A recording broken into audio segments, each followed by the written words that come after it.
Declaration versus no declaration తో రెండు పార్టీల నేతల మధ్య మాటల యుద్ధం నడుస్తోంది. జగన్ శ్రీవారిని దర్శించుకోవాలంటే డిక్లరేషన్ ఇవ్వాల్సిందేనని ఆనం వెంకటరమణారెడ్డి డిమాండ్ చేయగా, ఆయన డిక్లరేషన్ ఇవ్వరు కాక ఇవ్వరు అని వైసీపీ నేత భూమన కరుణాకర్ రెడ్డి సవాల్ విసురుతున్నారు. మీ తండ్రి గారు వైఎస్ రాజశేఖర రెడ్డి మా పెద్ద ఆయన, గర్వంగా చెప్తా, మా పెద్ద ఆయన వైఎస్ రాజశేఖర రెడ్డి చనిపోయినప్పుడు ఏ పద్ధతిలో అంత్యక్రియలు జరిగినాయి? క్రిస్టియనా హిందువా? క్రిస్టియనే కదా. సరే, అది కూడా పక్కన పెడతాం, నువ్వు ఇచ్చిన అఫిడవిట్ లో, సిబిఐ అఫిడవిట్ లో, సిబిఐ వాళ్ళు వేసిన అఫిడవిట్ లో నువ్వు క్రిస్టియన్ అని చెప్పి రాశారా లేదా? నువ్వు ఇచ్చిన అఫిడవిట్ సిబిఐ దాంట్లో నువ్వు క్రిస్టియన్ అని నువ్వు రాస్తున్నావు. ఓకే, అది కూడా పక్కన పెడతాం. నేను అడిగే ఒకటే పాయింట్, ఎవరిని మోసం చేస్తున్నావు?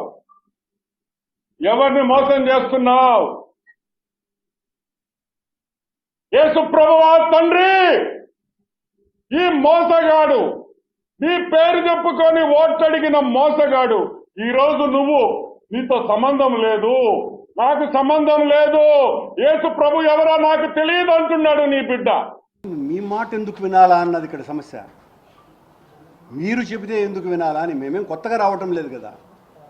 తాతతండ్రుల నుంచే, వాళ్ళ హయాంలో తాతతండ్రుల నుంచి కూడా వాళ్ళు కొండకొస్తూనే ఉన్నారు. ఆ రోజున ఎప్పుడు సమస్య రానటువంటిది ఈ రోజున మీరు ఉద్దేశపూర్వకంగా చేస్తున్నటువంటిదే కదా ఈ పని. ఆయన హిందుత్వానికి వ్యతిరేకి కాకపోగా ఆయన లాగా చంద్రబాబు నాయుడు కూడా సనాతన ధర్మాన్ని కాపాడేటువంటి చర్యలలో జగన్మోహన్ రెడ్డి అంతగా చంద్రబాబు నాయుడు పాల్గొలా. చంద్రబాబు నాయుడు హయాంలో కొన్ని వందల గుళ్ళు కూడగొట్టేశారు. జగన్మోహన్ రెడ్డి గారి హయాంలో 3500 గుళ్ళు కట్టినారు. జగన్మోహన్ రెడ్డి అనే వ్యక్తి తిరుమలకి ఎప్పుడు వచ్చాడు? మొదటిసారి. Simple straight point. శవయాత్ర చేసేటప్పుడు దాన్ని ఏమంటారా? ఓదార్పు యాత్ర మీన్స్ శవయాత్ర. ఈ శవయాత్ర చేసేటప్పుడు ఫస్ట్ టైం నువ్వు తిరుమలకి వచ్చింది వాస్తవా కాదా?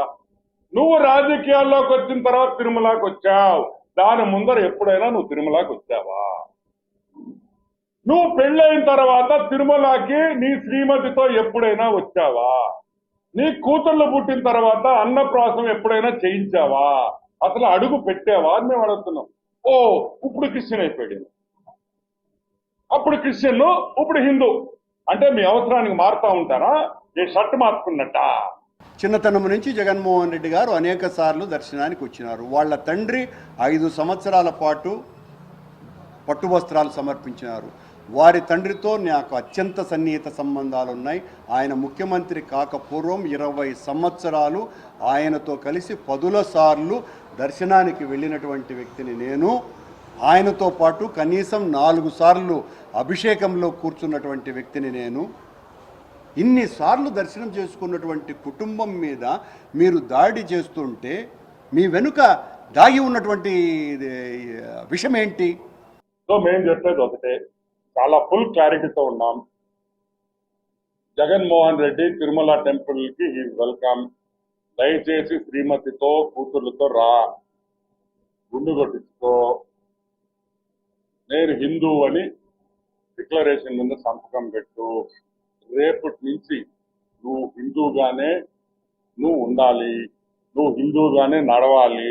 అంతేగాని డ్యూయల్ రోలు మేము అటు ఇటు 50-50 అంటే కుదరదు. ఇద్దరు క్రైస్తవ సోదరుని హిందూ సోదరుని మోసం చేసేదానికి లేదు. నువ్వు క్రిస్టియన్వా హిందూవా? నువ్వు క్రిస్టియన్ అంటున్నావు. నువ్వు క్రిస్టియన్ కాకపోతే, నువ్వు హిందూ సనాతన ధర్మం నమ్మితే ఒక హిందూగా నడువు అని కూడా మేము అనవచ్చు. కానీ డిక్లరేషన్ లో సంతకం పెట్టాల్సిందే. ఏం చేసినా కూడా మీరు వ్యతిరేకిస్తారు. మీ వ్యతిరేకతను మేము లెక్క చేసేదే లేదు. మా నాయకుడు ఖచ్చితంగా దైవ దర్శనం చేసుకొని వెళతారు అని తెలియజేస్తున్నాం. మా నాయకుడిని అడ్డుకుంటే సనాతన హైందవ సంస్కృతిని వ్యతిరేకించినట్టే, సనాతన ధర్మాన్ని మరింతగా హింసకు గురి చేసినట్టే. మా నాయకుడు కొత్తగా దర్శనానికి రావటం లేదు. గతంలో ఆయన ప్రతిపక్షంలో ఉన్నప్పుడు ఒకసారి ఎంజీ గోపాల్ ఈఓగా ఉన్నప్పుడు ఆయన వీడియోలో మాట్లాడింది కూడా ఉన్నది. ఆయన చేత మీరు డిక్లరేషన్ తీసుకున్నారా అంటే ఆయన సాంప్రదాయ దుస్తుల్లో జగన్మోహన్ రెడ్డి గారు దర్శనానికి వచ్చిన తరువాత ఇక అడ్డుకునేది ఏమున్నదండి? ఆయన చాలా సాంప్రదాయమైనటువంటి హిందుత్వ ధోరణిలో స్వామివారిని దర్శనం చేసుకున్నారు అన్నటువంటి ప్రకటన కూడా చూడండి. చంద్రబాబు గారు అడ్డుకుంటున్నటువంటి వీరతాడు వీరులారా అని మీకందరికీ కూడా తెలియజేస్తున్నా. నువ్వేనా పెద్ద తోప? నువ్వు తోప అని అడుగుతున్నా. శ్రీమతి సోనియా గాంధీ యూపీఏ చైర్పర్సన్, ఆ రోజుల్లో one of the most powerful, is the most powerful leader.